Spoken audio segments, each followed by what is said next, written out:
Defenses to negligence. Introduction. Defenses to negligence are legal grounds available to a defendant to avoid or reduce liability even when negligence appears to be established.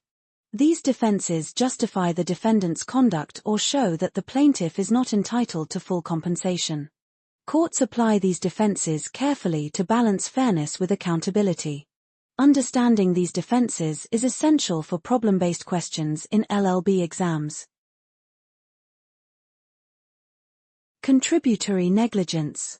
Contributory negligence arises when the plaintiff himself failed to take reasonable care and contributed to the damage suffered.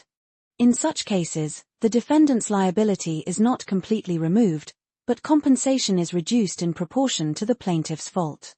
This defense promotes fairness by discouraging careless conduct by claimants.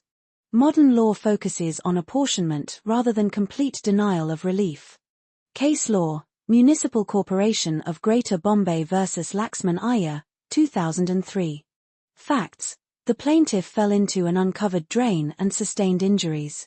Evidence showed that the plaintiff ignored visible danger signs and did not exercise due care while walking. The municipal corporation was negligent in maintaining the drain, but the plaintiff's own carelessness contributed to the accident. Held. The Supreme Court held that the plaintiff was guilty of contributory negligence. Compensation was reduced proportionately according to the plaintiff's share of fault. Volenti non fit injuria. This defense is based on voluntary consent to risk. If a person knowingly and willingly accepts a risk, he cannot later complain of injury resulting from that risk. Consent may be express or implied, but it must be free and informed. The defense does not apply where consent is obtained by fraud or where there is no real choice. Case law. Hall v. Brooklands Auto Racing Club, 1933.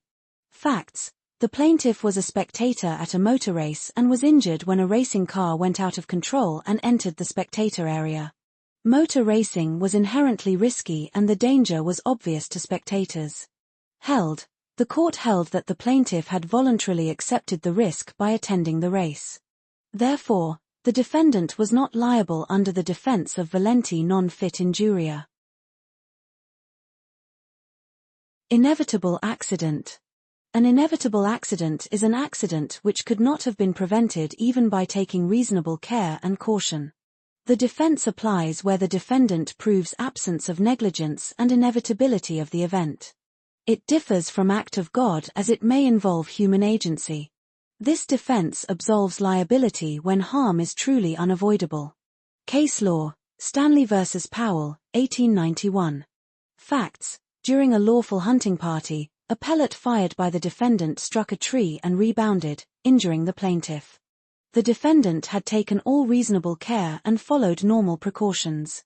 Held. The court held that the accident was inevitable and occurred without negligence. Hence, the defendant was not liable. Act of God. Act of God refers to damage caused by extraordinary natural forces beyond human control, which could not be foreseen or prevented by reasonable care. This defense applies only to exceptional natural events and not to ordinary occurrences. Human intervention must be absent for this defense to succeed. Case law. Nichols v. Marsland, 1876.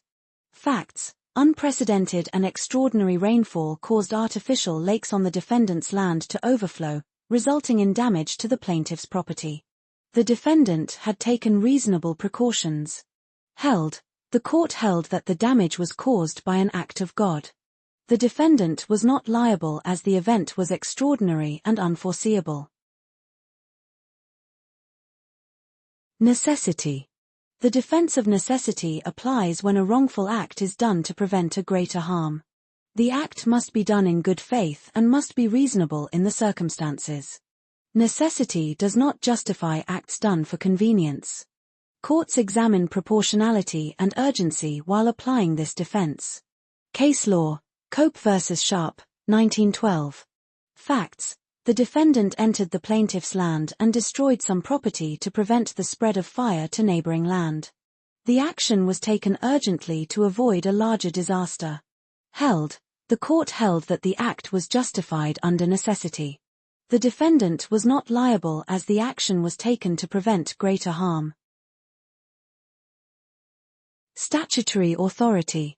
Acts done under statutory authority are a valid defense to negligence if performed within the scope of the statute and without negligence. When the legislature authorizes an act, resulting damage may be excused. However, negligence in execution removes the protection. This defense balances public interest with individual rights. Case law, Vaughan v. Taff Vale Railway Co., 1860. Facts: sparks from a railway engine, operated under statutory authority, caused fire to the plaintiff's property. The railway company had complied with statutory requirements and used due care. The court held that the company was not liable because the act was authorized by statute and carried out without negligence. Conclusion. Defenses to negligence play a vital role in determining liability and compensation. They ensure that liability is imposed only where it is just and reasonable. By recognizing defenses such as contributory negligence, consent, inevitable accident, and statutory authority, the law maintains a balance between victim protection and fairness to defendants. These defenses are frequently tested in LLB examinations,